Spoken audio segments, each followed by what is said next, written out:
ይሰማኛል። እሺ እስልምና እንድትቀበይ ማንም ያስገደደሽ ጫና ያደረገብሽ የለም። በራስሽ ፈቃድና ፍላጎት ነው አይደለ? አዎ በራስሽ ፈቃድ። አይ የምለውን ቃል እየተከተልሽ በይሽ። እሺ አሽሃዱ አላ ኢላሃ ኢለላህ ወአሽሃዱ አነ ሙሐመድን ረሱሉላህ። ማሻአላህ ጨርሰሻል። አላህ ምስጋና ይገባው። ከዚህ በኋላ ሙስሊም ሆነሻል። አሁን ያልሽው ቃል የሻሃዳ ቃል ወይም የምስክር ቃል ይባላል። ማንኛውም ሰው ወደ እስልምና ሃይማኖት ሲገባ ጊዜ የሚሰጠው የምስክር ቃል ነው። ትርጉሙ አሽሀዱ አን ላ ኢላሃ ኢለላህ ማለት እነሆ ከአላህ በስተቀር በእውነት የሚመለክ ሌላ አምላክ የለም ብዬ መሰክራለሁ ማለት ሲሆን፣ ወአሽሀዱ አነ ሙሐመድን ረሱሉላህ ማለት ደግሞ ሙሐመድም የአላህ መልእክተኛና ነብይ ናቸው ብዬ መሰክራለሁ ማለት ነው። እንግዲህ አንድ ሰው ወደ እስልምና ሲገባ ጊዜ ትልቅ ያገኘው ጸጋ ምንድን ነው? አምላኩን አላህን ማገኘቱ ነው። ከዚህ በፊት ሙስሊም ነበርሽ ይላል ወይስ አይደለሽም? አይደለሁም። እሺ የምለውን ቃል አብረሽ እየተከተልሽ በይሽ። ኦርቶዶክስ ነበርኩ። አይሽ የምለውን ቃል አብረሽ እየተከተልሽ በይ። አሽሀዱ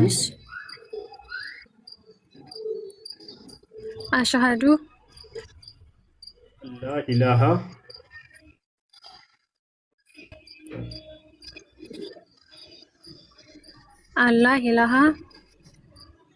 ኢለላህ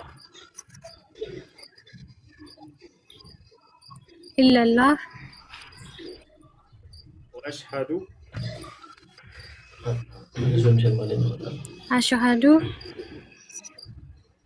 እነ ሙሐመደን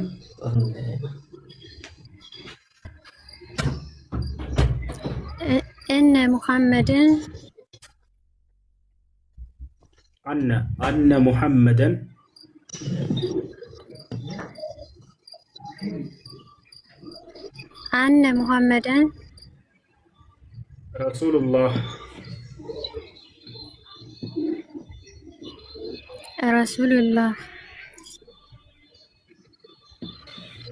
እሺ ጨርሰሻል። ትርጉሙ ከአላህ ሌላ አምላክ የለም ብዬ መሰክራለሁ፣ ሙሐመድም የአላህ መልእክተኛና ነብይ ናቸው ብዬ መሰክራለሁ ማለት ነው። ከዚህ በኋላ ትክክለኛው ሃይማኖት ክርስትና ሃይማኖት ነው፣ ተከተሉ ክርስትናን ሃይማኖት ብሎ አዟል ወይ ነው የመጀመሪያው። በጣም ጥሩ። እንግዲህ ክርስትና ሃይማኖት ትክክለኛ ሃይማኖት መሆኑን ኢየሱስ ክርስቶስ አዟል ነው እያልከኝ ያለው። ሲጀመር ክርስትና ማለት ክርስቶስን መከተልና ክርስቶስን ያለፈውን ህይወት ልክ እሱ ያለፈውን ህይወት መኖር ነው። ይህንን ደግሞ የሐዋርያት ስራ ላይ አክት ላይ የመጀመሪያ ዲሳይፕል የሚባሉት እነዚህ ተከታዮች ኢየሱስ ክርስቶስ ተከታዮች 11:26 ላይ ክርስቲያኖች ተብለው ይጠሩ ነበር። ስለዚህ ክርስትና ማለት ምንም ሌላ ትርጉም የለውም፣ ኢየሱስ ክርስቶስን ራሱ መከተል ነው ባጭሩ። ስለዚህ ኢየሱስ ክርስቶስ ደግሞ ተከተሉኝ እኔን ተከተሉኝ ያለበትን ደግሞ አምጡ ብልሃል መሰለኝ። ሁለተኛው ጥያቄ እሱ ነው መሰለኝ። ያርሳል ገና ነው። የመጀመሪያው እሱ አይደል? ጥያቄን አላገኘኸውም። ያልኩት ምንድን ነው? እግዚአብሔር ክርስትና ሃይማኖት ትክክለኛው ሃይማኖት ነው ብሎ የተናገረበት ቦታ አለ ወይ? በነቢያት ሲናገር ነበረ። እግዚአብሔር ክርስትና ሃይማኖት ትክክለኛ ሃይማኖት ነው ብሎ የተናገረበት ቦታ አለ ወይ? አሁን እኮ ትንሽ እንድንግባባ የሐዋርያት ስራ ላይ ለመጀመሪያ ጊዜ ክርስትና ተብሎ የተጠራው 11:26 ላይ ነው። ልንገርህ፣ ከዛ በፊት ክርስትና የሚል ቃል አልነበረም። ምክንያቱም ኢየሱስ ክርስቶስ ራሱ ክርስትና የመጣው ከኢየሱስ ክርስቶስ በኋላ ነው። ስለዚህ ራሱ የመጣ ትርጉሙ ደግሞ ክርስትና ማለት ኢየሱስ ክርስቶስን መከተል ሳለ አንተ ደግሞ ክርስትናን ተከተሉ ሳይሆን እኔን ተከተሉኝ ብሏል። በእርግጥ ክርስቶስን መከተል ነው ክርስቲያን። ስለዚህ እኔን ተከተሉኝ ብሏል አዳም። ስለዚህ ክርስትና የሚባለው ነገር ከኢየሱስ ክርስቶስ በፊት አይታወቅም ማለት ነው። ከክርስቲያን ማለት ከኢየሱስ ክርስቶስ በፊት አይታወቅም ነበር። አንደኛ ለመጀመሪያ ጊዜ የተጠራው ለመጀመሪያ ጊዜ ክርስትና የሚለው ወርድ ነው በ11 አክት ላይ 11:26 ላይ ነው። ይሄ ግልጽ ነው። ከዛ በኋላ ኢየሱስ ክርስቶስ ደግሞ እንድንከተለው መከተል ነው ብያለሁ ሃይማኖቱ። ኢየሱስ ክርስቶስ እንድንከተል ደግሞ እሺ። ስለዚህ አንድ የመጀመሪያ የምንይዘው ነገር ምን መሰላችሁ? በመጽሐፍ ቅዱስ ላይ ሌላ ቦታ አይደለም፣ ችግር የለም። እኛ ከሌላ መጽሐፍ አምጡ ምናምን አንላቸውም። እኛ ሲጠይቁን መጥተው እስልምና ነቢያቶች ሰብከውታል ወይ ምናምን ሲባል ጊዜ የእስልምና ሃይማኖታቸው ነበር ወይ ግን ከሌላ መጽሐፍ አምጡ ነው የሚሉት። እኛ እንደዛ አንልም። በያዛችሁት መጽሐፍ ላይ ክርስትናን ያውቁታል ወይ ነቢያቶች? ወፍ አያውቁትም። ያው እንደሚመሰክረው ልጁ ከኢየሱስ ቃሉን ነው። ይኸውልህ እሱ ሌላ ታሪክ አትስራ፣ የፖለቲካ ምናምን አትስራብኝ። እኔ ግልጽ ነው የምናገርህ። ክርስትና የሚለው ወርድ ክርስትና የሚለው ቃል ለዛ ነው የመጣውልህ። እምነቱ እግዚአብሔርን መከተል እግዚአብሔርን ፎሎ ማድረግ ያ ነገር አልነበረም። አሁን እግዚአብሔርን መከተል ኢየሱስን መከተል እና ክርስትና ምንም እንደማይገናኙ ገና ወደ እሱ እንመጣለን። አሁን ጥያቄው ግን ምንድን መሰለህ? እግዚአብሔር ክርስትና ሃይማኖት ትክክለኛ ሃይማኖት ነው ያለበት ቦታ ከብሉይ ኪዳንም ከአዲስ ኪዳንም ከሐዋርያት ሥራ ምዕራፍ 11 ቁጥር 26 ላይ አውጣና እግዚአብሔር ልብ በል። ማን እየተናገረ ነው ያልኩት? እግዚአብሔር ክርስትና ሃይማኖት ትክክለኛ ሃይማኖት ነው ያለበት ቦታ የቱ ጋር? የትኛው ቦታ ይሁን? ይኸውልህ አሁንም እኮ ሌላ ነገር የምነግረን እየሰማኸኝ አይደለም። እሱ ክርስትና ማለት ኢየሱስ ክርስቶስን ኢየሱስ ክርስቶስን መከተል ነው። ይሄ ደግሞ ኢየሱስ ክርስቶስን ደግሞ እሱ የምወደው ልጅ ይሄን ነው፣ የእሱን ስሙት፣ እሱንም አድምጡት ይላል። እግዚአብሔር ይህን ብሎ ተናግረዋል እኮ አብ። ይኸው ክርስትና ኢንዳይሬክትሊ ክርስትና ተከተሉ እያለ ነው። ክርስትና ተከተሉ አላለም። ያለበት ቦታ ካለ አሳየን። እግዚአብሔር የትኛው ቦታ ነው ክርስትና ሃይማኖትን ተከተሉ? ክርስትና የሚለው ቃል አለ በመሰረቱ። ከዚች እንጀምር እስኪ። መጽሐፍ ቅዱስ አለ አልኩህ እኮ አለ። ነገርኩህ እኮ ጥቅሱን እኮ ነገርኩህ። የሐዋርያት ሥራ አዳምጠኝ አሌክስ፣ አለ። ክርስቲያን የሚል ቃል አይደለም ያልኩት። ክርስቲያን ለምሳሌ የግለሰቦቹ መጠሪያ ነው። እኔ ምንድነው ብትለኝ ሙስሊም ነኝ። የሃይማኖት መጠሪያ ግን ምንድነው? ኢስላም ይባላል። ገብቶሃል አይደለ? አሁን ጥያቄ ክርስቲያን የሚል ቃል አለ ወይ ሳይሆን ክርስትና የሚለው የሃይማኖቱ መጠሪያ ስም አለ ወይ መጽሐፍ ቅዱስ ላይ? ክርስትና የሚል ቃል አለ? አዎ አለ። የሐዋርያት ሥራ ላይ አለ። የሐዋርያት ሥራ 11:26 የሐዋርያት ሥራ 11:26 ላይ ክርስትና የሚል ቃል ላይ ክርስቲያን አድምጠኝ 11:26 ላይ የኢየሱስ ክርስቶስ ተከታዮች በኢየሱስ ክርስቶስ ተከታዮች እነሱ ክርስቲያኖች ተብለው ይጠራሉ። ስለዚህ እነሱ ደግሞ እግዚአብሔርን ክርስቲያን ይላል። አንበቡ 11:26 አንተ ጋር አይደለም። እባክህ በደንብ አዳምጠኝ። ረጋ በልና ይዣለሁ። ችግር የለውም። አብሽር ትይዘኛል። ችግር የለውም። የእምነቱ ተከታዮች ምን ይባላሉ ስማቸው? አንተ ምንድን ነህ? አንተ ክርስቲያን ነህ። የሃይማኖትህ መጠሪያ ስም ምን ይባላል? ኦርቶዶክስ ክርስትና ነው አይደለ? ኦርቶዶክስ ነኝ። የሃይማኖቴ መጠሪያ ኦርቶዶክስ ነው። ክርስትና ሃይማኖት። እሺ ክርስትና የሚል ቃል አለ መጽሐፍ ቅዱስ? ክርስቲያን አለ። ክርስትና እኮ የምትጠመቁ ስትጠመቅ ለክርስቲያን ለመሆን ክርስትና እንትጠቀምት እንትንትራል ሌላ ነገር የለውም። የሃይማኖት መጠሪያ ስም ክርስትና የሚባል ሃይማኖት የለም። እሺ ክርስትና የሚባል ሃይማኖት የለም። ክርስትና የሚባል ሃይማኖት የለም። ክርስትና እኮ ራሱ እኮ ነው እግዚአብሔር መቀበል እኮ ሃይማኖቱ አይደለም። ክርስትና የሚባል ሃይማኖት የለም። እሺ እዚያ ቦታ ላይ የሐዋርያት ሥራ ቆይ እዚያው ላይ ጠይቃ አትሂድ። ክርስትና ማለት ምን ማለት ነው? እሱ ዝም ብለህ ጠይቃለህ አንተ። ኖ አንተ አሁን ክርስትና ምን ማለት ነው አልከኝ። ክርስትና ምንድን ነው? ክርስትና ምን ማለት ነው? ወይኔ በፈጣሪ አዳምጠህ አዳመጥኩህ እኮ እኔ አንድ ጥያቄ ጠየቅኩህ፣ እሷ መልስልኝ። ክርስትና ማለት ምን ማለት ነው? አንተ ልትመልስ ስለመጣ አሁን ስለ እምነት አንተ ነው የምትጠይቀው። አንተ ነው አሁን የምትጠይቀው። ገብቶሃል አይደለ? ልጠይቁ የገባችሁ ስትል እኮ የሰማሁህ መሰለኝ። ስለ ክርስትና አስረዳለሁ እኛልክና አንተ እንድንጠይቅህ ጋበዝክን አይደለ? አሁን የምትጠይቀው አንተ ነህ። ቅድም ስንጠይቅህ ከኢየሱስ ክርስቶስ በፊት ክርስቲያን የሚባል ነበር ወይ ስንልህ የለም አልከን። ጥሩ። አሁን ደግሞ ምን አልክ? ክርስትና የሚባል ሃይማኖት የለም አልከን። ጥሩ። አሁን ወዴት እንላለን? የሐዋርያት ሥራ ላይ ሊሄድልን አሁን በቃ የኔን አይደለም ትክክል እያያስገኝ አይደለም። ይሄ ነበር አልነበር ሳይሆን ክርስትና የምትለው ቃል የመጀመሪያ የተጠቀሰችው መጽሐፍ ቅዱስ ላይ የሐዋርያት ሥራ 11:26 ላይ ነው። ይህንን ያዝ። ክርስትና የሚል ቃል የለም መጽሐፍ ቅዱስ ላይ ካለ አሳየን። ኖ አይደለም። እኔ ክርስቲያኖች እሱን የሚከተሉት የነበሩት ክርስቲያኖች ተብለው ይጠራሉ። ክርስቲያኖች ተብለው ይጠራሉ። ክርስቲያኖች ተብለው ይጠራሉ። ክርስትና የሚለው ቃል እያልከን ነበር። አሁን ክርስትና የሚል ቃል አለ መጽሐፍ ቅዱስ ላይ ላውጣ። ክርስቲያኖች ተብለው ይጠራሉ። እኔ ክርስቲያን አይደለም እያልኩ ያለሁት። ክርስቲያኖች ማለት ሰማን። ክርስትና ማለት ሲጀመር እኛ ምን ብለን እናምናለን መሰለህ? እንደ እኔ እምነት ማለት ነው፣ የኦርቶዶክስ ነኝ። ክርስቲያኖች ማለት እኛ ምን እንላለን? የኢየሱስ ክርስቶስን መከተል ማለት ክርስትና ነው። ባጭሩ ኢየሱስ ክርስቶስን መከተል ክርስትና ነው፣ እምነቱ ነው። በቃ ባጭሩ ያስገኝ አይደለ? ስለዚህ ደግሞ መጀመሪያ ይኸውልህ እኔ ላወራ ወደ ሌላ ፊልድ ልገባ ሳይሆን ክርስቶስ ኑ እኔን ተከተሉኝ የሚል ጥቅስ አምጡ ብልሃል። አንድ እሷን እና እችኛን ነው መልስ ላይ ገባሁት። ክርስቶስ እኔን ተከተሉኝ ቅድሙ እዚህ ጋር ስጠይቅ ነበረ። ልጁ ስጠይቀው ስታጣድፈው ነበር። እኔ ላምጣለህ። አንድ ረጋ በለ እኔን ተከተሉኝ። አምላክ ባይሆን እንዴት ተከተሉኝ ይላል? አታዳምጥ እንዴ? ረጋ የምራ ነው። ሌሎች ቤት አድርጉ በግድ ብላ ምን ሆናለሁ? አንድ ረጋ በል እሺ። አሁን ክርስትና የሚለው ቃል መጽሐፍ ቅዱስ ላይ የለም። ክርስቲያን የሚል ግን አለ እያለን ነው። አሁን ጥያቄው ምን መሰለህ? ይህን ክርስቲያን የሚለውን ስያሜ እሺ፣ ክርስቲያኖች የሐዋርያት ሥራ ምዕራፍ 11 ቁጥር 26 አይደለ?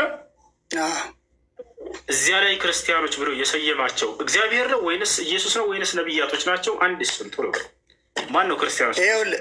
ይኸውልህ እኔ ዲያቆን ወይም ቄስ አይደለሁም። የማውቀውን ያ ክርስቲያኖች ተብለው ይጠሩ እንደነበረ እዛ የአክት ስራ ላይ እንደሚጠቅችን አውቃለሁ። የማውቀውን እየነገርኩ ነው። ከዛ በዘለለ የሚያውቁት መምህራኖች ሊመልሱልህ ይችላሉ። በማላውቀው ነገር ላይ እኔ ተሳስቼ የማይሆን ኢንፎርሜሽን ልነግርህ አልችልም። ነገር ግን ክርስቲያኖችን ክርስቶስን ለምን ተከተልክ ብለህ አልጠየቅም? መጀመሪያ ክርስቶስን ለምን ተከተልክ ብለህ አልጠየቅም? ሁሱ ይህንንም ካደኝ። ክርስቶስን ለምን ተከተላችሁ ብለህ የጠየቀኝ እሷን ልመልስልና ልውረድ አረብሽ እሱ ያሳየህ አመጣጡ እንዴት እንደሆነ ምናምን። ሁሱ አንተ አሳየህ። ምንድን ነው የሚያሳየኝ? እኔ የሚያሳየኝ ሰው አለ ብራዘር። አሌክስ ተረጋጋሽ። እኔ የምጠይቀውን ጥያቄ በደንብ አድርጌ የማውቅ ሰው ነው። ገብቶሃል አይደለ? እኔም በማውቀው ደረጃ እየመለስኩልህ ነው ሁሱ። እና እኔ ቅድም ያልከውን እነግርሃለሁ። ገና ስገባ ሁሱ ቅድም ጠይቀው ነበር ያን ልጅ ያልከውም ክርስቶስን ለምን ተከተልክ ብለህ የመጀመሪያ ጥያቄ አስታውሳለሁ። ስጠይቀው ልገባ የሚያሰብኩበት ምክንያት አሞኛል፣ ጉሮሮ የተዘግቷል ባይዘዌ እና ክርስቶስን ለምን አዳምጡ እባክህ። እኔ ጥያቄ ኢየሱስን ለምን ተከተላችሁ አላልክም? ዳውራ ድል ከተሰጠኝ እስከጨርስ ድረስ ታገስ እባክህን አሌክስ። እሺ ረጋ። እኔ ጥያቄ ምን ነበር መሰለህ? ክርስትና ሃይማኖትን ተከተሉ ብሎ አምላክ ያዘዘበት ቦታ አለ ወይ ነው ጥያቄ። ገብቶሃል አይደለ? አይደለም ክርስትና ሃይማኖት ላይ ክርስትና ቃል መጽሐፍ የለም፣ እሱንም አጣ ነው። ገብቶሃል? ክርስቲያኖች የሚል ግን አላልከን። እዚያ ቦታ ላይ ማን ነው የሰየማቸው ብዬ ስጠይቅህ እኔ አላውቅም፣ ዲያቆኖችን ጠይቃለሁ። ተናወቅ እንደ ማስረጃ ትጥቀሰው። እዚያ ቦታ ላይ አንደኛ ክርስቲያኖች ብሎ የሰየማቸው ኢየሱስም አይደለም፣ ነቢያትም አይደለም፣ እግዚአብሔርም አይደለም። ጠላት ነው መጥቶ እናንተ ክርስቲያኖች ብሎ በማነወር ደረጃ እነሱን በመሳደብ ደረጃ ያነሱባቸው ስር ነው። ክርስቲያኖች ብሎ ተጠሩበት ይላል።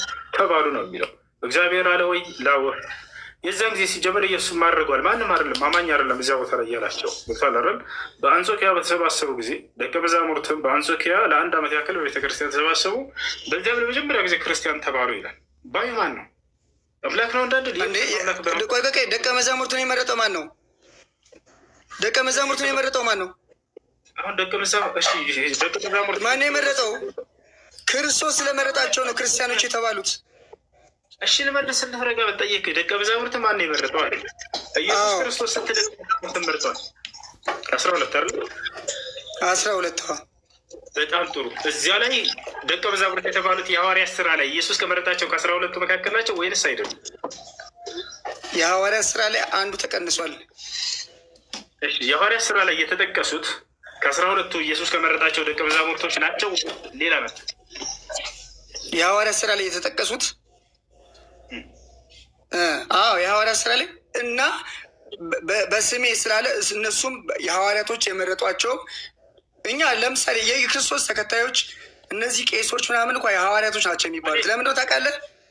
አሌክስ ልክ ክርስቶስ ሐዋርያቱ እንደመረጠ ሐዋርያቱን መምረጥ ይችላሉ። አሌክስ አዳምጠኝ። ኢየሱስ ክርስቶስ ሐዋርያት መርጧል ስልህ 12 አልከኝ። 12 እነዚህ ከ12 መካከል ናቸው ወይ ስልህ አሁን ግራ ቀኝ። አዎ ግን 12 ሳይሆን አንደኛው የለም። በፈጣሪ በሽሪካ ከስሩ ከ12ቱ ናቸው ብሎናል አይደለ? አሁን ልናያቸው ነው። ከ12ቱ መካከል እንደሆኑ እዚያ ላይ ደቀ መዛሙርት የተባሉት ኑ ላሳያችሁ። የሐዋርያት ስራ ላይ ላውጣና ላሳየ ሁሱ እዛ ላይ እኮ እኔ ጥያቄ የለኝም። እኔ ለምን እዛ ትገባለህ? እሺ ኢየሱስ ክርስቶስ ከመረጣቸው ናቸው አልከኝ እኮ አንተ። ኖ የእኔ ጥያቄ ልጠይቅ ነው የገባኸው አልከኝ አይደለ? በጣም ጥሩ አልኩ። እኔ ልጁን እዚህ ጋር ክርስቶስን ለምን ተከተልከው ብለህ ስጠይቀው ሰምቻለሁ። ያልሰማሁትን ነገር ነው። ይኸውልህ 1600 ሰው ባለበት ክርስቶስን ለምን ተከተልከው ብለህ ስጠይቀው ተሜ ነው ምናምን የሚባል። እሺ ልስነ ሁሱ ምንድን ነው የምታሳየኝ? 12ቱ ናቸው በቃ ምን ይሁን? አይደሉም፣ ከዛ ውስጥ አይደሉም። በቃ የኔ አርጉሜንት እዚህ ላይ አይደለም እኮ። አንዴ የሐዋርያት ስራ እያልክ ቀወጥከን እኮ ቅድም። ኖ ስለ የሐዋርያት ስራ ላይ ክርስቲያኖች ተብሎ እንደሚጠሩ ነው የነገርኩ እንጂ እኔ ሌላ አርጉመንት ላይ አይደለም ያለሁት። አርጉመንት እኔ አርጉመንት አልኩ እኮ። ችግር የለውም። ኤኒዌይስ ችግር የለውም። ከረበሽኩክ መውጣት እችላለሁ። ነገር ግን የኔ አገባብ አትሊስት ክርስቶስን ለምን ተከተልከው ብለህ ስለጠየቀው ያንን ለመመለስ ነበረ። ኦኬ አልጠየቅኩም ካልከኝ ከአንተ ጋር ምንም የሚያጨቃጭቅ ነገር የለንም። ሁሱ እንግዲህ መልካም ሌሊት ልልህ የምችለው ያንን ነው። እንግዲህ ግን እኔ መጨረሻ ማሳያቸው ምንድን ነው? እኔ አላስገድድም። ነገር ግን መጽሐፍ ቅዱስ ላይ እዛ የሐዋርያት ስራ ምዕራፍ 11 ቁጥር 26 ወረደ በራሱ ጊዜ። ወላሂ በራሱ ጊዜ ነው የወረደው። እዛ ጋር ደቀ መዛሙርት የተባሉት ከ12ቱ ኢየሱስ ከመረጣቸው ነው ብሏል አይደለ? ጭራሽ ኢየሱስ አያውቃቸውም እያልኳቸው ነው። ጭራሽ ኢየሱስ አያውቃቸው አልመረጣቸውም። ከፈለጋቸው ተቻ ሳይቸዋለሁ ቻለ። ከ12ቱ ደቀ መዛሙርት አሉበት ወይ? ለወፍ የሉበትም። ግን ደቀ መዛሙርት ተብለው ተቀምጠዋል። እሺ ጥያቄ ያለ መቀጠል ይችላል። ሰለሞን አሁን መቀጠል ትችላለህ።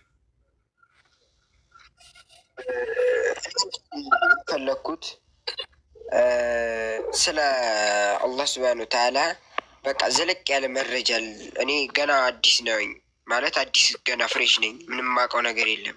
ስለዚህ በቃ ስለ እስልምና በደንብ እንድነግረኝ ይፈልጋለሁ። በቃ እኔ ኮርቼ እምነቴ ይሄ ነው ልልበት የምችለው አቋም ላይ እንድታደርሰኝ ይፈልጋሉ።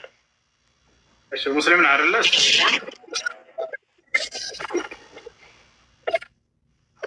ሙስሊም ነህ ማለት ክርስቲያን ነበር ገና እምነት ተቀብለሃል? እሺ እንዴት አድርግና ናፈርዳል። እሺ በመጀመሪያ በአቅራቢያ ወደሚገኝ መስጂድ ካለ ወደዚያ በመሄድ እስላማዊ ትምህርቶችን ተማር፣ ቁርአንና ሐዲስ ቅራ። ሌላው ባጭሩ እስልምና ትክክለኛ ሃይማኖት ነው ብዬ እንዳው ደረቴን ነፋ አድርጌ እንድናገር የሚያደርገኝ ማስረጃዎችን ንገረኝ ብሏል። እንግዲህ ሃይማኖት አምላክና ነቢያቶች ሲያውቁት ጊዜ ነው፣ አምላክ ሲደነግገው ነው። ነቢያቶች ደግሞ ከአምላክ ሲታዘዙበትና ነቢያቶች ሲሰብኩት ጊዜ ነው። ካልሆነ ያ ሃይማኖት ሐሰት ነው የሚሆነው፣ የተረት ሃይማኖት ነው የሚሆነው። ታዲያ ወደ ቁርአን ስትመጡ ጊዜ አምላክ ራሱ እንደደነገገው፣ ነቢያቶች ራሳቸው ከአምላክ እንደተቀበሉት፣ ነቢያቶችም እንደሰበኩት፣ የነቢያት ተከታዮችም ራሳቸውን ሙስሊሞች ነን ብለው እንደገለጹበት ታገኛላችሁ። በሌሎች መጽሐፍቶች ላይ ለምሳሌ ክርስትና መጽሐፍ ቅዱስ ላይ ብትሄዱ ክርስትናን አምላክም ሲሰብከው ሲያዘው አታዩም። ነቢያቶችም ሲሰብኩበት አታዩም። የነቢያት ተከታዮችም እኛ ክርስቲያኖች ወይንም ደግሞ ነቢይ አንድ ጸሐፊ እንደ መጽሐፍ ቅዱስ ጸሐፊ አክሌ ነቢይ ክርስቲያን ነበር ሲል አታዩም። አሁን ወደ ማስረጃው እንሄድ። አይ ለክርስትና ለዚህ መልሳለኝ የሚል ካለ ከዚህ በኋላ መቀጠል ይችላል። ችግር የለውም። ነፃ ሆናችሁ ማውራት ትችላላችሁ። አምላክ አላህ ስብሓነሁ ወተዓላ ለመሆኑ ራሱን ሃይማኖቱን የደነገገው? አዎ ራሱ ነው። ማስረጃ ቃለ ስብሓነሁ ወተዓላ ኢነ ዲነ ዒንደ ላሂ ልኢስላም። አምላካችን አላህ ምን አለ? ምዕራፍ 3 ቁጥር 19 ላይ ከእኔ ከአምላካችሁ ከአላህ ዘንድ ትክክለኛው ሃይማኖት እስልምና ሃይማኖት ብቻ ነው እያለ ይናገራል። ራሱ እንደደነገገው ለነቢያት እንደሰጠው ሲነግረን ምን አለ? ሸረዐ ለኩም ሚነ ዲን ማ ወሳ ብሂ ኑሐን ወለዚ አውሐይና ኢለይከ ወማ ወሰይና ብሂ ኢብራሂመ ወሙሳ ወዒሳ ይላል። እነሆ ይህን እስልምናን ሃይማኖት እኔ ደነገግኩላችሁ አለ። ሰዎች አይደሉም ምድር ላይ የሰሩት ኢስላምን፣ ነቢያቶች ራሳቸው አይደለም የፈበረኩትና የደነገጉት። ላ አምላክ ራሱ እኔ ነኝ ለነቢያት ደንግጌ የሰጠሁት እያለ እየተናገረ ነው። ሸረዐ ለኩም ሚነ ዲን ከሃይማኖትም ይሄን እስልምናን ሃይማኖት ብቻ ደነገግኩላችሁ። ማ ወሳ ብሂ ኑሐን ኑህን ያዘዝኩበትን አለ ያገብታቸው። ወማ ወሰይና ብሂ ኢብራሂመ ወሙሳ ወዒሳ እንዲሁም አብርሃምን፣ ሙሴን፣ ክርስቶስን እነዚህን ሁሉ ያዘዝኩባቸውን እያለ ተናገረ። ያቸው እነዚህ ቀደሙት ነቢያት ሁሉ አምላክ አዞባቸው እንደነበረ ይነግረናል። እንዲሁም እነዚህ ነቢያቶች እነ ኖህ ራሳቸውን ኖህ ራሱ ሲናገር ምን አለ? ወኡሚርቱ አን አኩነ ሚነል ሙስሊሚን አለ። እኔ ከሙስሊሞች እንደሆን ታዘዝኩ ይላል። የትኛውም ነቢይ መጽሐፍ ቅዱስ ላይ እኔ ክርስቲያን እንደሆንኩ ታዘዝኩ ያለ የለም። እኔ ክርስቲያን ነኝ ያለ ነቢይ አንድ ነቢይ የለም በፍጹም። ነቢያቶች አያውቁትም፣ ራሳቸውንም አልገለጹበትም። ቃል በቃል ዮሴፍ ምን አለ? ተወፈኒ ሙስሊመን አለ። አደራ አምላክ ያላህ ሙስሊም አድርገህ ግደለኝ ብሎ ተናገረ። ነቢያቶች ራሳቸው ሃይማኖታቸው ይሄን እስላምን ተከተሉ እያሉ ሲያዙት ያላቸው። ለምሳሌ ወያዕቁብ ያ በኒየ ኢነላህ አስጠፋ ለኩም ዲነ ፈላ ተሙቱና ኢላ ወአንቱ ሙስሊሙን አለ። ያዕቁብ ምን አለ? ልጆቼ ሆይ እነሆ አምላካችሁ አላህ አንድ ሃይማኖትን ይመረጠላችኋል፣ ሁለት አይደለም አንድ ሃይማኖትን ብቻ ነው ካለ በኋላ አደራ ልጆቼ ሙስሊሞች ሆናችሁ እንጂ አትሞቱ አለ። ያዕቁብ ምን አለ? አደራ ሙስሊሞች ሆናችሁ እንጂ እንዳትሞቱ አላቸው። የያዕቆብ ልጆችም ሁላቸውም እኛ ሙስሊሞች ነን ብለው ተናገሩ። እዚያው ላይ ወረድ ብሎ ምን አለ? አም ኩንቱም ሹሃዳአ ኢዝ ሐደረ ያዕቁብ አልመውት ኢዝ ቃለ ሊበኒህ ማ ተዕቡዱነ ሚን ባዕዲ ቃሉ ነዕቡዱ ኢላሀከ ወኢላሀ አባኢከ ኢብራሂመ ወኢስማዒለ ወኢስሐቀ ኢላሀን ዋሒዳ ወነሕኑ ለሁ ሙስሊሙን አሉ። የያዕቆብ ልጆች ምን አሉ? እኛ ሙስሊሞች ነን ብለው ቃል በቃል ተናገሩ። ከዚያ በኋላ እነማን መጡ? እነ ሙሴ መጡ። ሙሴ ታዲያ ለህዝቦቹ የትኛውን ሃይማኖት አስተማራቸው? ኢስላምን። ማስረጃ ቃለ ስብሓነሁ ወተዓላ ሓኪየን ዐን ሙሳ ዓለይሂ ሰላም ፊ ሱረት ዩኑስ ወቃለ ሙሳ ያ ቀውሚ ኢን ኩንቱም አመንቱም ቢላሂ ፈዐለይሂ ተወከሉ ኢን ኩንቱም ሙስሊሚን። ሙሴ ለህዝቦቹ ምን አላቸው? ህዝቦች ሆይ ሙስሊሞች እንደሆናችሁ በአላህ የምታምኑ እንደሆናችሁ በእርሱ ላይ ብቻ ተመኩ አላቸው አለ። ምን እንደሆናችሁ?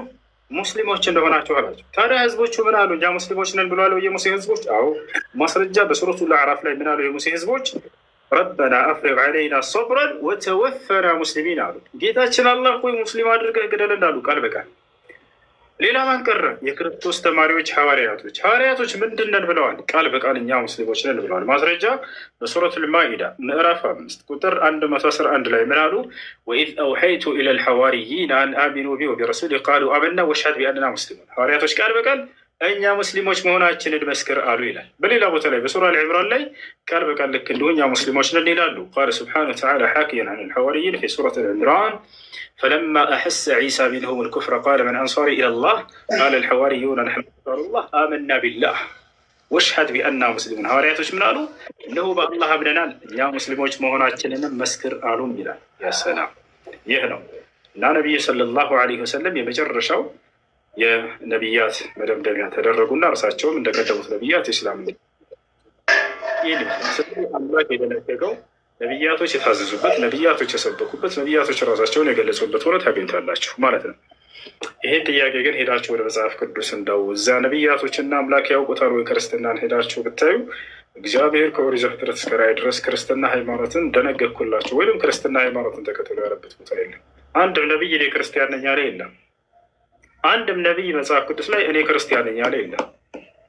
ወይንም አንድ የመጽሐፍ ቅዱስ ጸሐፊ አከሌ ነቢይ ክርስቲያን ነበር ያለ የለም። ነቢያቶች አያውቁትም። ይህን መናገር የሚፈልግ ካለ ክርስቲያን መናገር ይቻላል። መለሰ ሰላም ሰላም ነው። እንዴት ነህ? ደህና ነው። ጸጋና ሰላም ይብዛለህ። ለአንተም ይብዛለህ። እጅ ያለውን አላህ ነው የምታመልከው? እጅ ምንድን ነው? አንተ የምታመልከው እጅ የለው? አላህ እጅ አለ የለው? እጅ ካለው መመለክ የለበትም ነው መልሰ ሀሳብህ እንደሱ መሰለህ። ያ ያየው የለም ስትል አልነበረም ቅድም እኮ? ማለት እጅ ካለው አይመለክም ማለት ነው። ሁለት እጅ አለው ወይስ እጅ ያየው ሰው የለም ስትል ነበር እኮ። አይደለም አሁን ጥያቄ፣ አሁን እናንተ ቅድም መስፈርት ያስቀመጥክልን እጅ ያለው ነው ወይ የምታመልከው አልከን። ስለዚህ እጅ ካለው አይመለክም ማለት ነው አይደለ? አይ ንገረኝ ብዬ እጅ ያለው በስ መስፈርት አስቀመጥክ አንተ። እጅ ካለው አይመለክም አይደል? ላይ አምላክ እንደሱ ነው የምታስበው ወይንስ ላስረዳ? ያየው ሰው አለ ወይ ልጠይቅ ብዬ። ያየው አንድስ እንኳ የለም፣ ግን በነቢያት በኩል ተናግሯል ስለ ባህሪያቶች ጋር መለሰለ። እሺ ይገርም አምላክ አላህ ስብሓነሁ ወተዓላ አዳምን በእጆቼ ሰራሁት ፈጠርኩት እያለ ይናገራል። ቃለ ስብሓነሁ ወተዓላ ቃለ ያ ኢብሊሱ ማ መነዐከ አን ተስጁደ ሊማ ኸለቅቱ ቢየደይ አስተክበርተ አም ኩንተ ሚነል ዓሊን። በእጆቼ ለፈጠርኩት ለአዳም እያለ ይናገራል። አዳምን በእጆቹ እንደፈጠረው ተናገረ። አሁን ያው እኛ ነገርነ፣ አንተ ደግሞ እጅ ካለው አይመለክም ነው አይደለ ሀሳብህ? እሺ ሰባተኛው ላይ ያለው ነው 9 ሰዓት ወደ ሰባተኛው እርሽ ላይ መለሰ። ቆይ ከዚህ ከእጅን ጨርስና ወደ 7ኛው እና ወደ 9 ሰዓት እንሄዳለን። ችግር የለውም። እጅ አለው የለውም? ያንተ አምላክ ባጭሩሽ፣ ያንተ አምላክ እጅ አለው የለውም? የኔ አምላክ የማይታይ የማይደሰስ 7ኛው አርሽ የሌለው 8ኛው ሰዓት ላይ የማይመጣ እንደ መንፈስ መለሰ። በስነ ስርዓት መልስ። ትልቅ ሰው ትመስልናለህ። እጅ አለው ወይንስ የለውም አምላክህ? ከልክ ነው ያለው። ኧረ የኛ 2 እጅ ምናምን እጅ ያለው በአካል በሰው የሚመሰል አይደለም፣ መንፈስ ነው። እጅ አለው አምላክ፣ እጅ አለው አምላክህ። በእጆቹ ያጨበጭባል። ማስረጃ ለተመለከትና መጽሐፍ ቅዱስ ላይ አንብበው። ይሄ ምን ይላል? እኔ ደግሞ አንብብ፣ ድምፅህን ከፍ አድርገህ። አታነብም? አይታየኝም። ይታያል። ያው አይታያችሁም ልጆች? ስንት ላይ አብበው? ያው ሕዝቅኤል 21:17 እኔ ደግሞ በእጄ አጨበጭባለሁ መዓቴንም እጨርሳለሁ፣ እኔ እግዚአብሔር ተናግሬያለሁ አለ አላህ። እጆች አሉት፣ በእጆቹ ያጨበጭባል አምላክህ። ምን ትላለህ?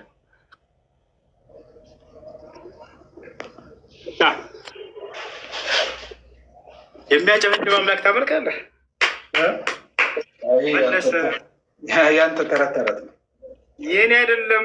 መጽሐፍ ነው። ገልጣ አይታያችሁም? እፎይ ጋር ትመጣ። እፎይ ጋር ለምን አትመጣ? እፎይ ጋር ለምን አትመጣ? በቃ መልስ ሲጨርሱ ቀጥታ እፎይ ነው የሚለው። ትልቁ መሄጃቸው እርሱ ነው። በቃ መልስ ሲጨርሱ ቀጥታ እፎይ ነው። ለአንተ አንበሳ የመጨረሻ ነው። በቃ ይዞ መጣ። እጅ ያለው አምላክ እንዴት ታመልካላችሁ ብሎ እኔ ማጨብጨቡንም ሁሉ ሰጠሁት። እጅ መኖር ብቻ አይደለም ላይ ያጨበጭባል አምላክ።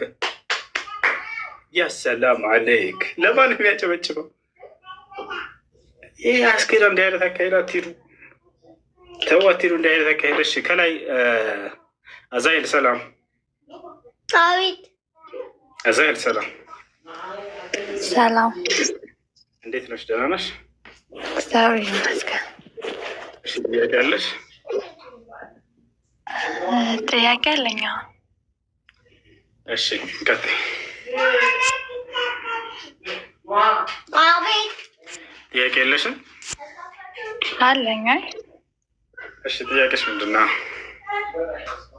እሺ እኛን 3 አምላክ ማለት አንድ አምላክ 3 አካል ብለን እናመልካለና እናንተስ ምንድን ነው የምትሉት? እኛ አምላካችን አላህ በማንነቱም በምንነቱም አንድ ብቻ ነው። 3 አካል ምናምን የሚባል ሂሳብ የለም ከእርሱ ጋር። እርሱ ብቻ ነው በማንነቱ በምንነቱ። እሺ የገን ባህል ዜው እሺና እንዴና በግማሽ በቤት ባለ ግማሹ ይሰራ ሙሳፍ ሶስተኛው ባል ሶስተኛው ሌላ ጥያቄ ደግሞ ምንድነው? ሳሂል አልቡራኪ ነው እንደ ቡኻሪ እስማን የጻፈው? እሺ እርሱን የጻፉት የነቢዩ ሙሐመድ ሰለላሁ ዐለይሂ ወሰለም ሰሓቦች ናቸው። ቡኻሪ ሐዲትን አልጻፈም። ምንድነው ታዲያ ያደረገው? ቡኻሪ ሰበሰበ፣ ጀምዐ አልአሐዲት። ለዚህ ነው ጃሚዕ አልቡኻሪ ጃሚዕ አሰሒህ ይላል። ትክክለኛ ሶሒህ የተረጋገጡ ሐዲቶችን ከነቢ ሰለላሁ ዐለይሂ ወሰለም ሰብሳቢ የሆነ ማለት ነው።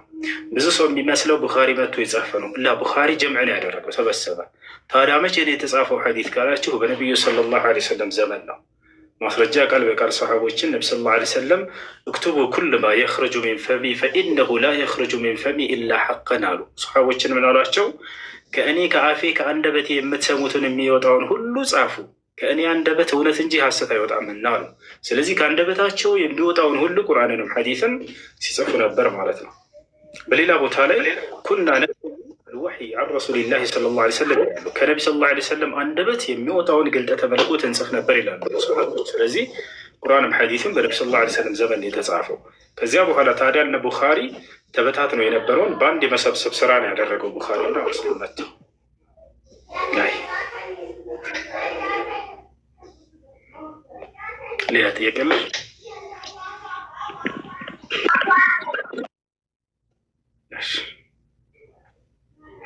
ሌላ ጥያቄ አለሽ? ዛይ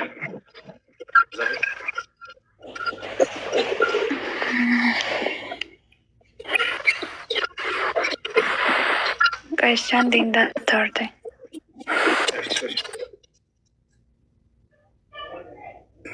እሺ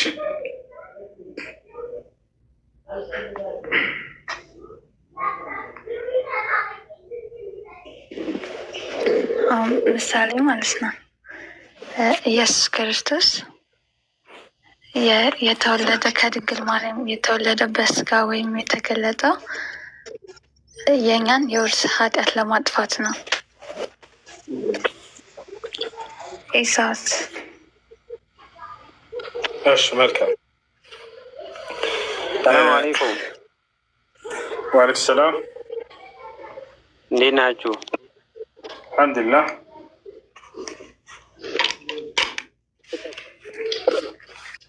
ትቀጥል ወይስ ላውራችሁ? አታውራ። እሺ ለምን ነበር ዒሳ አለይሂ ሰላም የመጣው ነው? ዒሳ አለይሂ ሰላም ከቀደሙት ነቢያቶች መካከል እንደ አንድ ነቢይ ነበር። እንግዲህ ነቢይ አስተምሮቱ ምንድን ነው? ስለ አምላኩ ስለ አላህ ማስተማር ነው። አላህን አምልኩ በብቸኝነት እያለ ነው። ዒሳ ራሱ ለምን እንደመጣ የተናገረበትን ምን እንዳስተማረ ስንቀጥል ብንላል ኢዝ ቃለ ዒሳ ብኑ መርየም ያ በኒ እስራኤል ኢኒ ረሱሉላህ ኢለይኩም ይላል። የማርያም ልጅ ዒሳም ለህዝቦች እንዲህ ባለ ተስፋ እናንተ የእስራኤል ልጆች ሆይ እኔ ወደ እናንተ የተላኩኝ የአላህ መልእክተኛ ነኝ አላቸው። ያችሁ እንደምንድን ነው እርሱ አገልግሎቱ? መልእክተኛ ነው። በሌላ ቦታ ላይ ምን ይላል? መል መሲሑ ብኑ መርየም ኢላ ረሱሉን ቀድ ኸለት ሚን ቀብሊሂ ሩሱል ይላል። የማርያም ልጅ ክርስቶስ ከእርሱ በፊት እንዳለፉ መልእክተኞች አንዱ መልእክተኛ ነው እያለ ይናገራል። ስለዚህ በሌላ ቦታ ላይ ወጀዐለኒ ነቢይን አለ፣ እኔን አላህ ነቢይ አድርጎኛል አለ። በሌላ ቦታ ላይ አምላክ አላህ ስብሐነ ወተዓላ ثم ቀፈይና ዐላ አታሪሂም ቢሩሱሊና ወቀፈይና በዒሳ ብን መርየም ወአተይናሁ ልኢንጂል እያለ ይናገራል። ስለዚህ አምላክ አላህ ስብሐነ ወተዓላ መልእክተኛ አድርጎ እንዳለፉት ነቢያቶች አንድ ነቢይ አድርጎ አስነስቶታል። ታዲያ ማንን ሰበከ ከተባለ እዚያው ላይ ምን ይላል?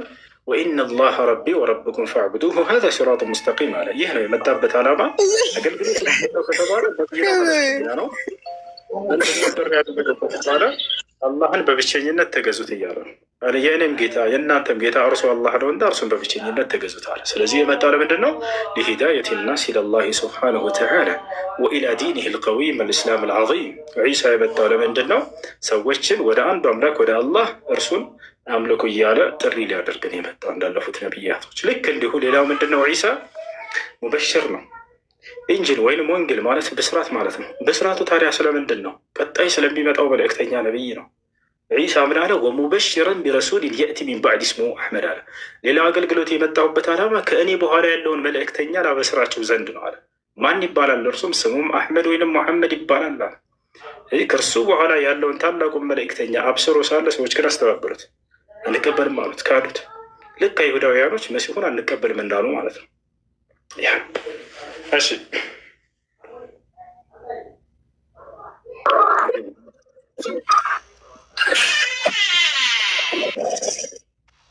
እንትን ስማኝ፣ እንትን አሁን የሆነ ነገር ልነግርህ ፈልጌ ነበረ።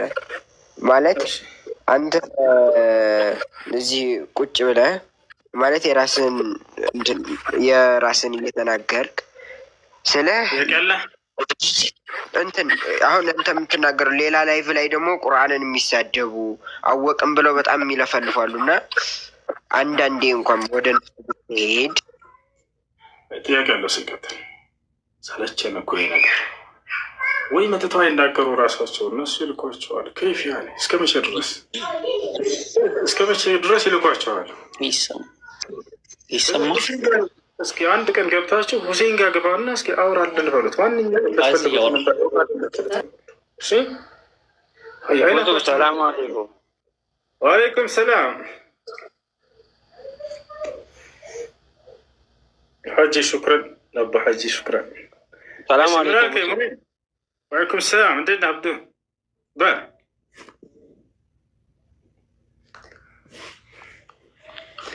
ሄሎ በል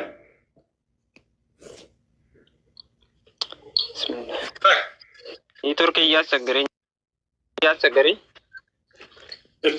እኔ ለዚህ ሁሉም ህዝብ አንድ ነገር የምነግር ነገር ማለት ነው። ሚውት እያደረገኝ እኮ ነው እሱ።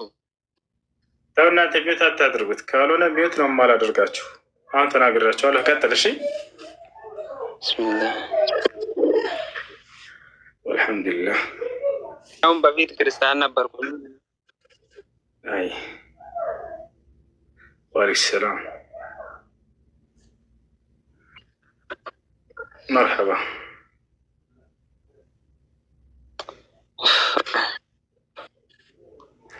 በቃ እንኳን አላህ ወደ ኢስላም በራ። ወንድማችን ኔትወርክ ያስቸግራል መሰለሽ። በኋላ ትቀጥላለህ ኢንሻአላህ። አይ ሰላም አለይኩም። እሺ ጥያቄ አለ። ቀጥል ዴቭ። እንዴት ነህ? ሰላም ነው። እንዴት ነህ? ደህና ነህ? አለሁ። ደህና ነህ አንተ? አለሁ አልሐምዱሊላህ። እሺ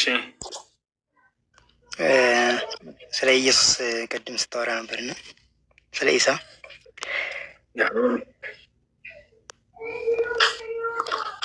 እውነት ነው። እሺ ቀጥል። እሺ እውነት ነው እያልኩ ነው። እሺ እሺ። እና እሱን ከምን አንጻር እንረዳው? ማለት ከቁርአን አንጻር ወይስ ከመጽሐፍ ቅዱስ አንጻር? ኢየሱስን ከቁርአን አንጻር ነው እንጂ መረዳት ያለብህ። ለምን ማለት ቁርአን የተጻፈው አሁን ኢቭን ወንጌል ከመጻፉ በኋላ ነው። ወንጌልማ እሺ ቀጥልሽ እንዳላቋረጥ ምን ያለ መሰለህ፣ አሁን አንድን አካል ክርስቶስን ለመረዳት ሰዎች ከጻፉት ይልቅ አምላክ ያወረደው ይሻላል አይደለ? አሁን እነ ሉቃስ የክርስቶስን የህይወት ታሪክ ራሳቸው እንደ ጻፉ ይናገራሉ። አውጥቼ ላሳየህ እችላለሁ። ራሳቸው ሲባል ግን ያዩትን፣ የሰሙትን፣ የዳሰሱትን አዳምጣት። ቁርአን ግን የመጣው በመንፈስ ቅዱስ ምሪት ነው፣ በቀጥታ ለነቢዩ ሙሐመድ ሰለላሁ ዐለይሂ ወሰለም። አየህ አምላክ ከተናገረውና ሰዎች ከየትም ሰምተው ምን ብለው አዳምጠው ከጻፉት ከየትም የሰሙት አይደለም እሱ ነው። ከየትም ነው ላሳየህ። ኢየሱስ የተናገረውን ያዩትን፣ የዳሰሱትን፣ የሰሙትን ራሳቸው አይሉ ራሳቸው መስክረውን የጻፉት።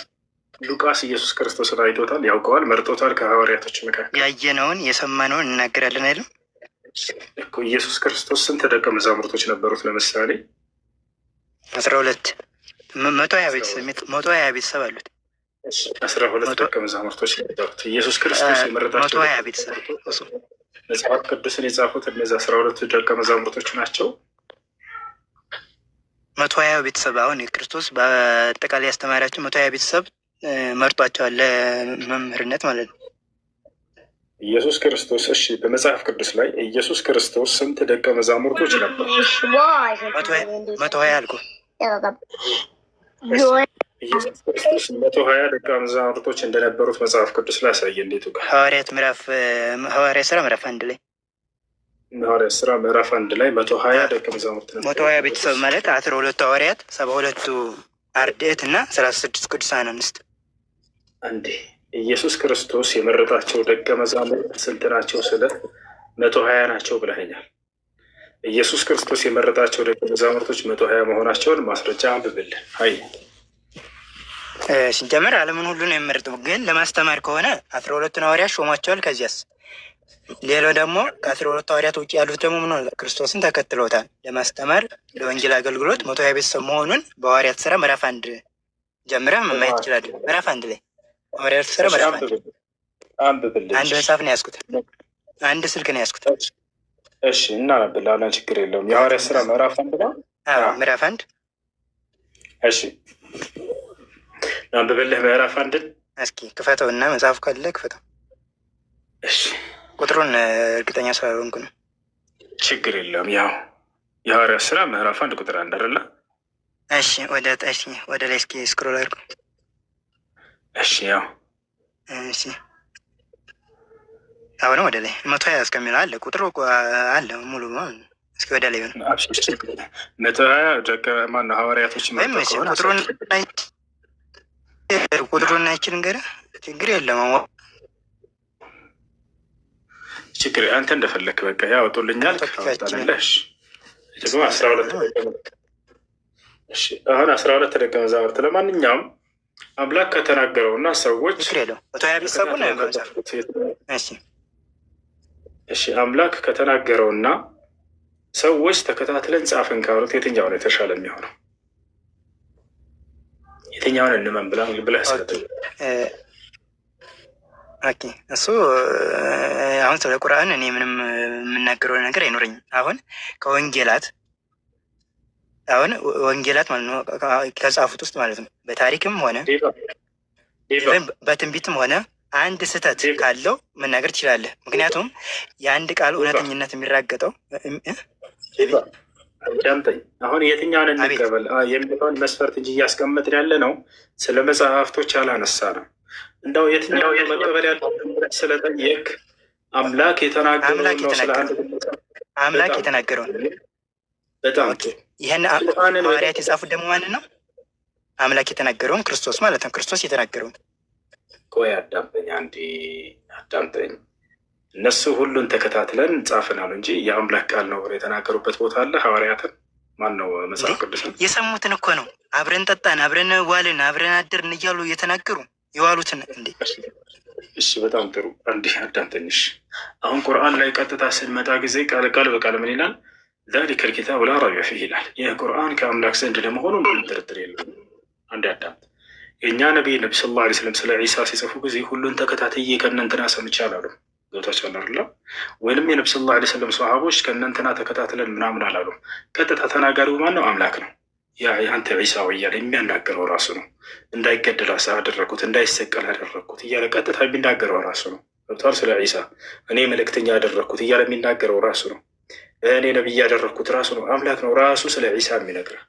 መጽሐፍ ቅዱስ ላይ ስትሄድ ግን ሉቃስ ምን እንዳለ እንመልከተው። ሉቃስ ሁሉን ተከታትዬ ብዙ ሰዎች ለመጻፍ እንደሞከሩ አለ። በጣም በርካታ ጸሐፊያን ነበሩ፣ የወንጌል ጸሐፊያን።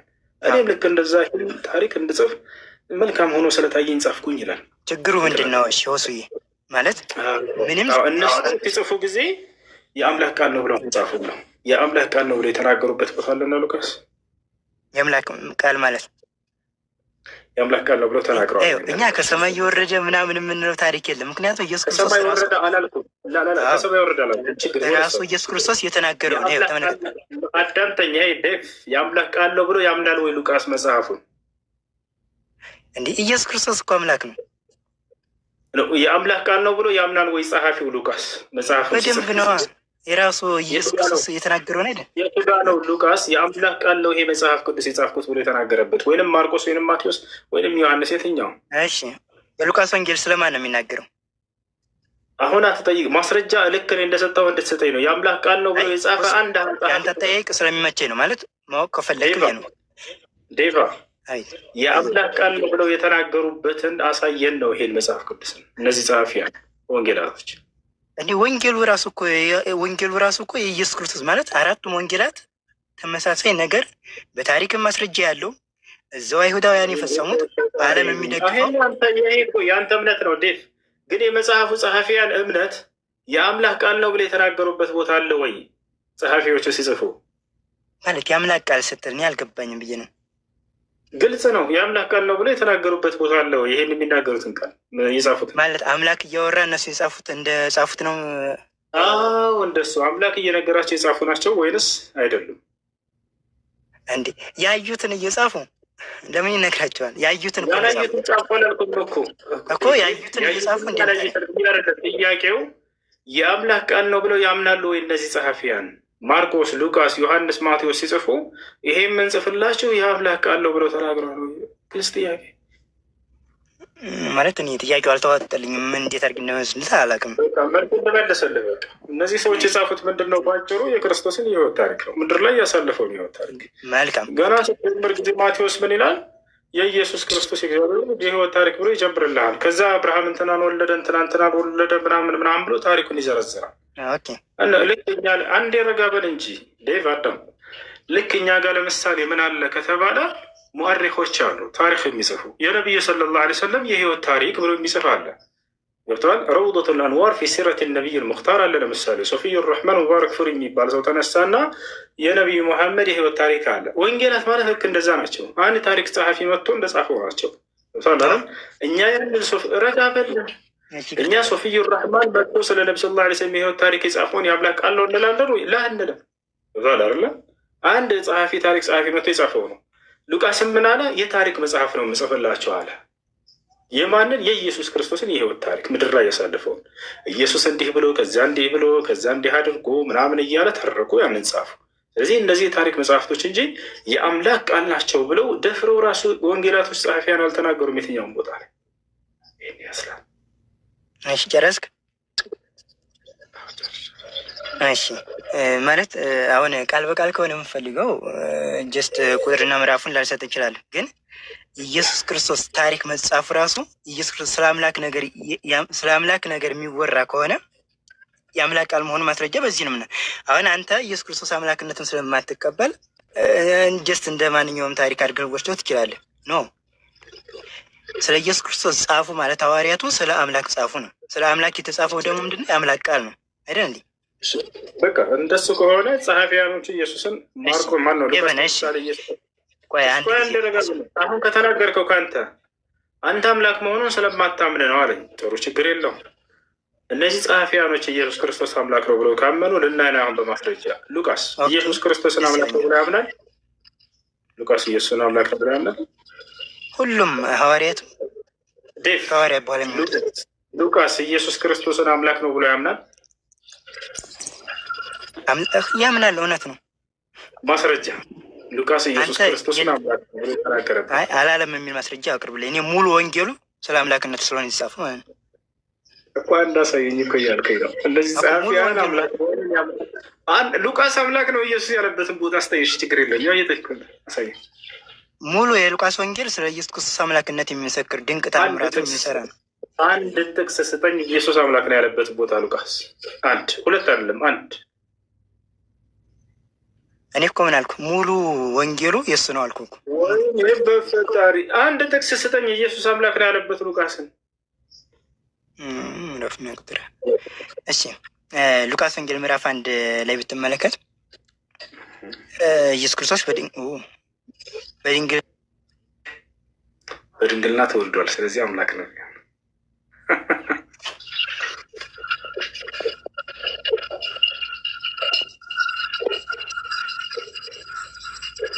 ወይና ሲወይና የለም ወጣ እንደ ሰላም አለይኩም። ወአለይኩም ሰላም ወራህመቱላህ። እንዴት ነው? አንድ ጥያቄ ነበረኝ። ምን ይላል? አንድ ሰው ሲወለድ ወላ ተበራስ እንዳላሰጣት በራሱ ጊዜ ጠፈሽ አንድ ሰው ሲወለድ እሺ፣ ግን ብዙ ሰው ነው የተወለደው እዚህ ዓለም ላይ። እኛ ገር ራስ በጣም ተወልደዋል። ቀደሩ ይጻፍላታል። እውነት ነው። ያን ቀደር በዱዓይ መቀየር ይቻላል እንዴ? መጥፎ ምናምን ከሆነ እሱ ዱዓይ ሲያደርግ ይቀየራል? የሚቀየር አለ፣ ማይቀየር አለ። የሚቀየር ምንድን ነው ከተባለ በአንተ ላይ ሊደርሱ ያሉ ቅጣቶች ካሉ፣ ለምሳሌ የሆነ ኃጢአትን ሰርተህ አድርገህ ወይም የሆነ ጥፋት አድርገህ ወደ አላህ ንስሐ በምታደርግና በምትመለስ ጊዜ አላህ በዚያ በጠፋኸው ጥፋት ሊመታ ያለውን ቅጣትህን ይመልስልሃል። ያ ነው።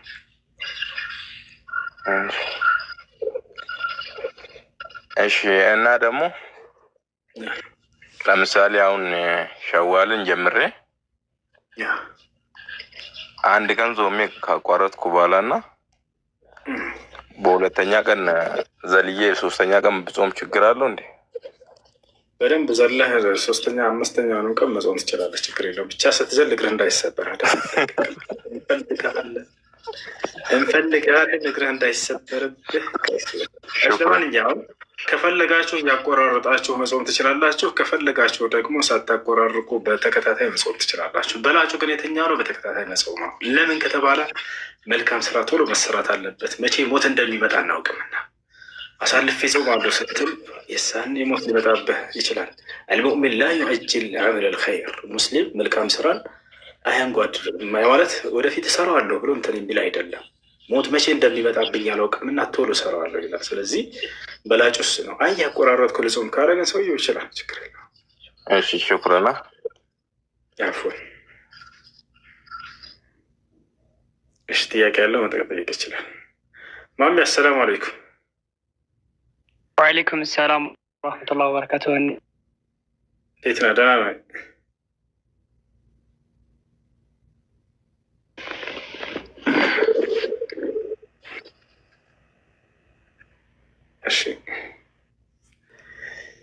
እሺ ልጆች እዚህ ያላቸው ሁሉ ከታች ያለው ልጅ መሐመድ የሚለው ፎሎ አድርጉት። በጣም ጎበዝ ልጅ ነው። ንዝዝር በጣም ጎበዝ ልጅ ነው። እሺ ጥያቄ ያለው አለ? ሰላም አለይኩም።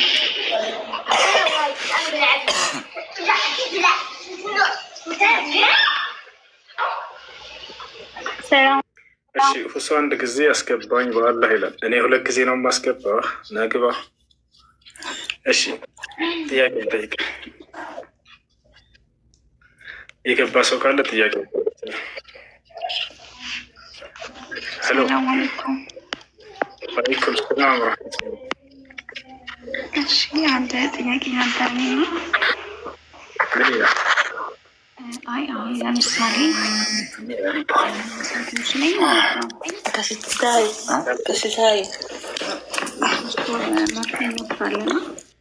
ይሄ መርፌ ማለት ነው።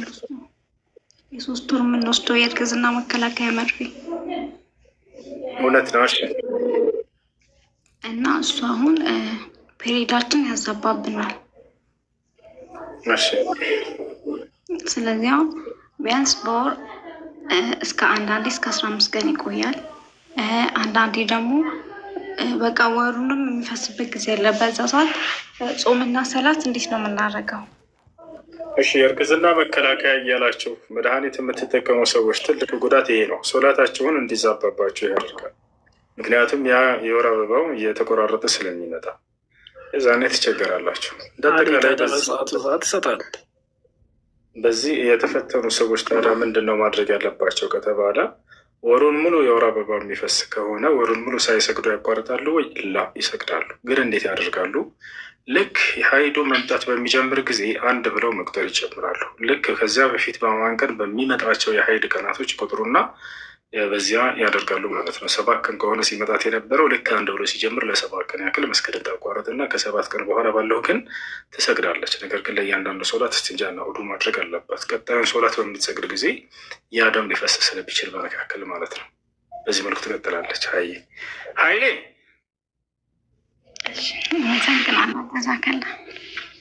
መርሐባ። ሀይሌ አቤት። ውሱ እንዴት ነህ? እንዴት ነህ? ደህና ነው ወይ? አለሁን። እንዴት ነህ? አለን። ክርስቲያን ነህ እንደ ሀይሌ ይላል። ረመዳን ከሪም ብያለሁ። አዎ ክርስቲያን ነኝ እኔ። ኦኬ። ኢየሱስ ክርስቶስ አምላክ አለው የለውም? አምላክ አይ አምላክ የለውም። አምላክ እንዳለው ራሱ አስተምሯል። ማስረጃ ላሳየህ። ምን ትላለህ? እኔ አሁን እሱ ላይ ላወራ ሳይሆን ላይ የመጣሁት አንድ እንትን አለኝ። አራህ እኮ ወደ ማስረጃው ስሄድ ነው አሁን ወደ ኋላ ያልክብኝ እንጂ አምላክ አለው ወይ ስለ አረ የለውም አልክ። ማስረጃ ላሳየህ። ራሱ አምላክ ስለሆነ አምላክ የለውም ነው። ራሱ ግን ኢየሱስ ክርስቶስ እኔ አምላክ አለኝ ፍቱኝ ይላል። ቃል መጽሐፍ ቅዱስ ላይ ላሳይ ሀይሌ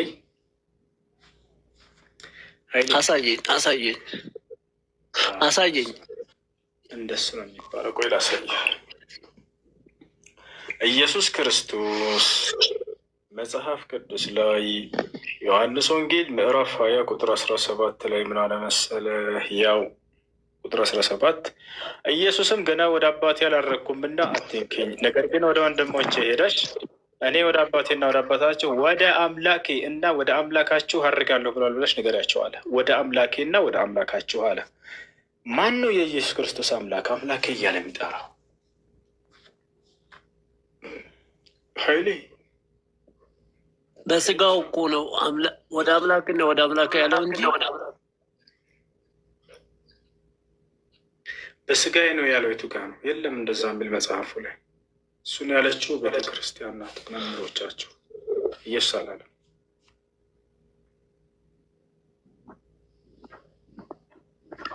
ኃይሌ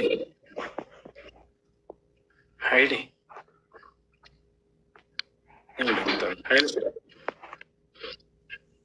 ኃይሉ ኃይልነት እሱ አቤት እየሰማሁ ነው። አይሰማም? አረ በደንብ ይሰማል። ማንን ነው አምላኬ የሚለው ኢየሱስ? አረ በደንብ ይሰማል። አምላኬ ወደ ስጋ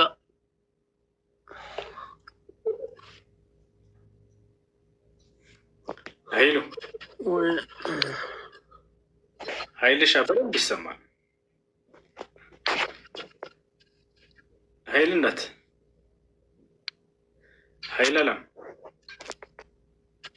ኃይላይት እንደ ወጣ ወላሂ ኃይላይት አሳይቶን ወጣ በራሱ ጊዜ። እኛም ደንግጠናል።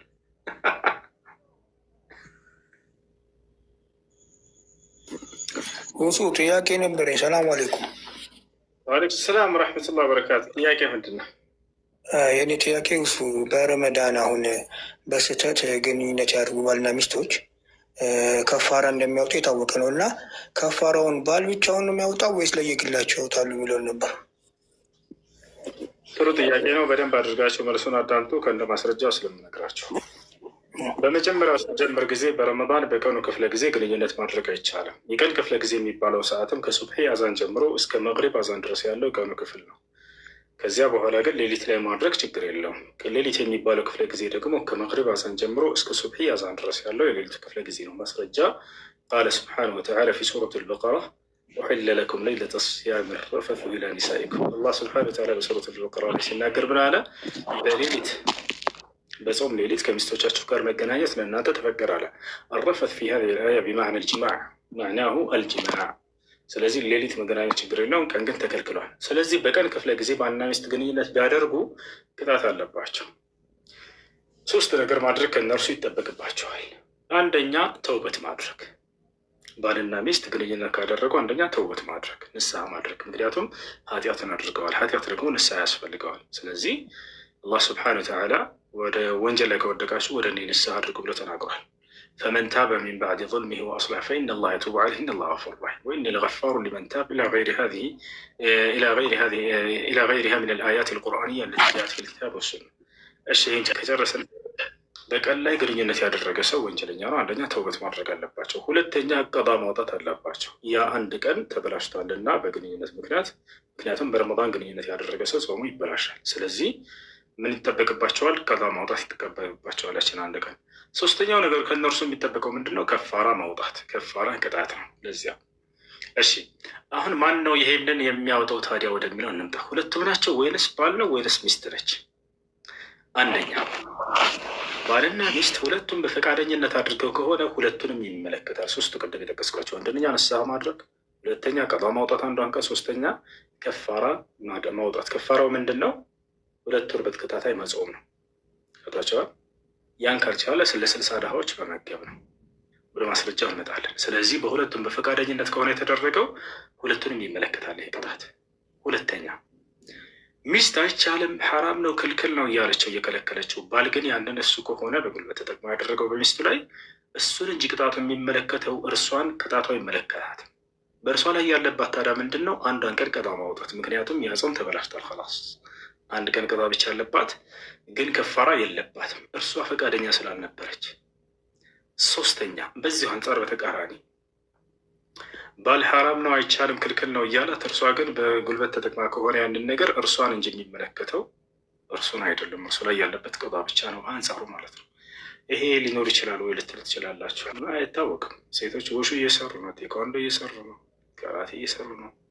ስለዚህ የዛኔ ባል ተገዶ ከሆነ ይህን ነገር የተደረገበት የዛኔ ቅጣቱ እርሱን ይመለከት እርሷን ይመለከታል ማለት ነው። ጨረሰን አይደለም? አሁን ማስረጃ እንጥቀስ። ማስረጃ ከየት ነው? ነቢያችን ሰለላሁ ዐለይሂ ወሰለም ከዕለታት አንድ ቀን በቤታቸው በር ላይ ትውልድን እያስተማሩ እያለ አንድ ሰው መጣ። በህዝብ መካከል ተቀምጦ እያስተማሩ ጃአ ረጁሉን ኢለ ነቢይ ሰለላሁ ዐለይሂ ወሰለም ወቃለ ያ ረሱለላህ ሀለክቱ ፈቃለ ለሁ ነቢዩ ሰለላሁ ዐለይሂ ወሰለም ማ አህለከክ ፈቃለ الرجل وقعت على امرأتي في نهار رمضان فقال له النبي صلى الله عليه وسلم هل تستطيع أن تعتق رقبة؟ فقال لا. فقال له النبي صلى الله عليه وسلم هل تستطيع أن تصوم شهرين متتابعين؟ فقال لا. فقال له النبي صلى الله عليه وسلم هل تستطيع أن تطعم 60 مسكينا؟ فقال لا. ነቢያችን ሰለላሁ ዐለይሂ ወሰለም ከዕለታት አንድ ቀን ቁጭ ብለው እያስተማሩ እያለ ሰውየው መጣና ድምፁን ከፍ አድርጎ ያ ረሱለላህ ሀለክቱ አላቸው። አንተ የአላህ መልእክተኛ ሆይ ጠፋሁኝ አላቸው። ጥፋት ላይ ወደኩ እያላቸው ነቢ ሰለላሁ ዐለይሂ ወሰለም የትውልዳቸው መጥፋት የሚያሳስባቸው ወዲያው ምን ጠየቁት? ማ አህለክክ ምን አጠፋህ አሉት። ምን ጥፋት ላይ ወደክብኝ አሉት። የትውልዳቸው መጥፋት ከምንም ነገር በላይ ያሳስባቸዋል። እያስተማሩ ያሉትን አቆሙና ምንድን ያጠፋህ ብለው የሰውየውን መጥፋት መፍትሄ ለመስጠት ጠየቁት። ሰውየው ምን አለው? ወቃዕቱ ዐለ እምረአቲ ፊ ነሃሪ ረመዳን አላቸው። በጾም ቀን በሚስቴ ላይ ወደቅኩኝ አላቸው። አራዳ ናቸው ሰሃቦች። ቃል አጠቃቀም ተመልከቱ። ወደቅኩኝ በሚስቴ ላይ አለ። ገብቷቸዋል ምን ለማለት እንደፈለገ። ተገናኘሁ ለማለት እንደሆነ ቃሉን መጠቀም ስላልፈለገ ነው ሰሃባው። ነቢ ሰለላሁ ዐለይሂ ወሰለም ከእነርሱ በላይ አራዳ ናቸውና ገብቷቸዋል። ምን አሉ? ወዲያው ማድረግ ያለበትን ነገሩት። ምንድን ነው መውደቅ ማለት አላሉት። ገብቷቸዋል በቃ። ከዚያ በኋላ ምን አሉት? ነቢ ሰለላሁ ዐለይሂ ወሰለም ቀጥታ ማድረግ ያለበትን ጠቀሱለት። ባሪያን ከባርነት ቀንበር ነፃ ማውጣት ትችላለህ ወይ አሉት። ገብቷቸዋል። እንደዛ ቁጣጥር ባሪያን ከባርነት ቀንበር። እንግዲህ ኢስላም የመጣው ተመልከቱ፣ የባርነትን አገዛዝ ነፃ ለማውጣት ነው። ነፃ ማውጣቶታል በተግባር ገብቷቸዋል። ለዚያም ሴት ባሪያዎችን ነፃ አውጡ ነው የሚለው። በአብዛኛው አይታችሁ ከሆነ ሴት ልጅ ባሪያ ሆና እንድትኖር አይፈልግም ኢስላም። ስለዚህ ባሪያን ከባርነት ቀንበር ነፃ ማውጣት ትችላለህ አሉት። ፈቃለ ላ አልችልም፣ ገንዘብ የለኝም አለ። እሺ 2 ወር በተከታታይ መጾም ትችላለህ አሉት። ፈቃለ ላ አልችልም አለ። ሰውየው ከወጣትነት አልፏል፣ ወደ ማርጀት ሄዷል። ስለዚህ አልችልም እሱን መጾም አለ። እሺ ለ60 ድሃ መመገብ ትችላለህ አሉት። አልችልም አለ። ይሄንንም 3ቱንም አልቻለም። ከኃጢአቱ የሚነጻበትን መንገድ እየነገሩት ነበር፣ አልቻለም 3ቱንም።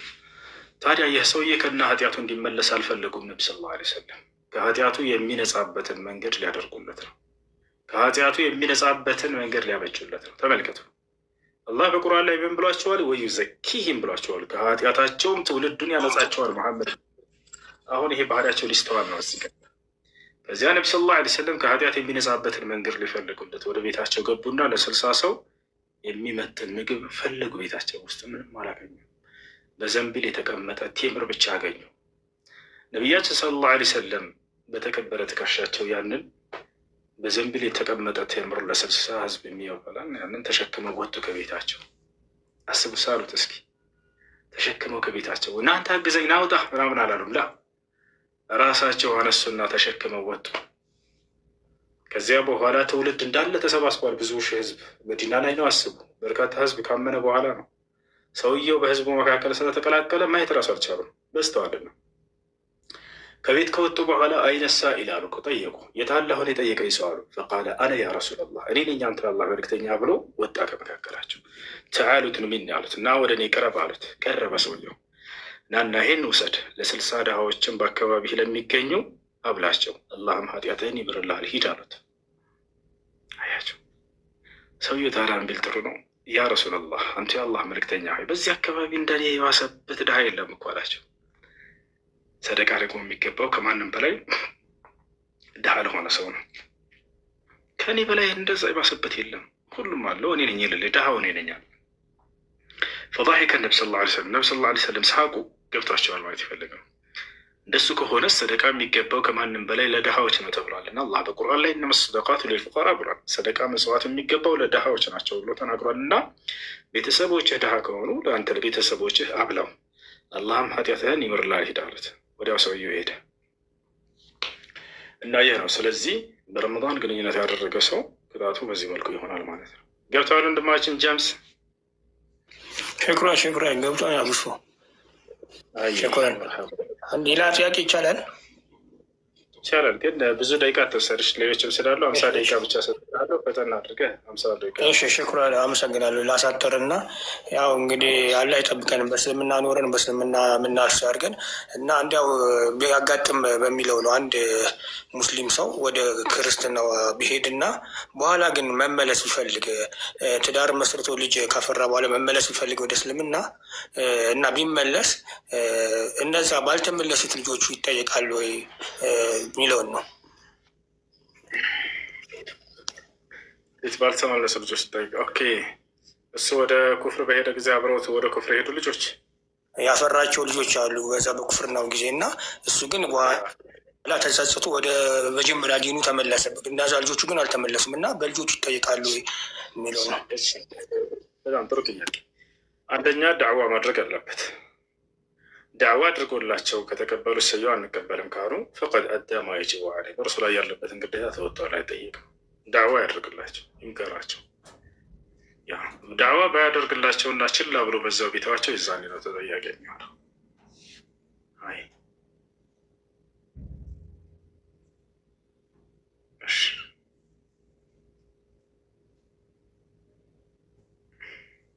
ጥያቄ ያለና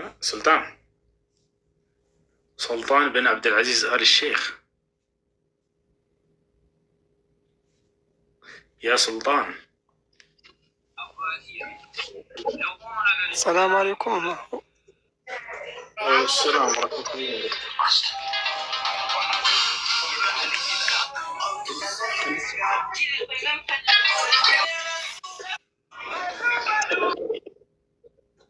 مالي بقى.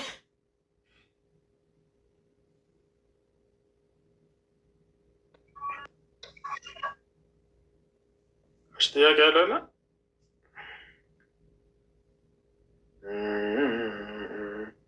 قالوا يا أبانا ما لك لا تأمنا ما لك لا تأمنا على يوسف وإنا له لناصحون أرسله معنا غدا يرتع ويلعب وإنا له لحافظون.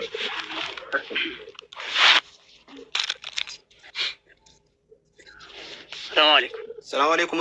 እሺ አንድ የመጨረሻ ጥያቄ ልጠይቅ ይቻላል? እሺ አንደኛ ዮሐንስ ምዕራፍ 5 ቁጥር 20 ላይ አንዴ ክፈትልኝ። ችግር የለም ጥቅሱ እናውቀዋለን። በሱ ላይ መናገር የምትፈልጊውን ጠይቅሽ፣ መጠየቅ የምትፈልጊው ወይም መናገር የምትፈልጊው